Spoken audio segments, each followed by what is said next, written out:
मटर कचोरी एकदम भारी होते.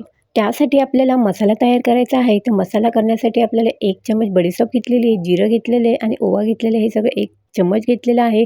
लाल तिखट मिरची घेतलेली आहे, कसुरी मेथी आणि हिंग याचा मसाला तयार करायचा आहे.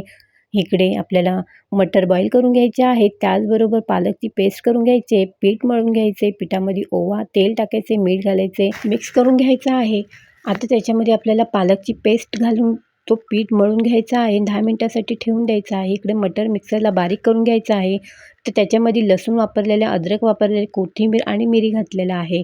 आता ते मिक्सरला बारीक करून घेतलं. इकडे तो मसाला आधी केला होता तो आपल्याला तेलात टाकायचे, थोडं बेसन पीठ घालायचे आणि मटर बारीक केलेले ते टाकून जिरा पावडर, आमचूर पावडर, काळं मीठ, त्याचबरोबर लाल तिखट आणि साधं मीठ हे मिक्स करून आपल्याला बेटर तयार करायचं आहे.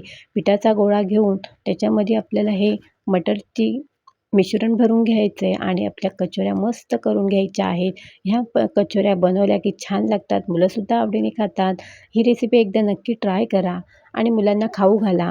रेसिपी आवडल्यास नक्की लाईक, शेअर, कमेंट आणि सबस्क्राईब करायला विसरू नका. धन्यवाद.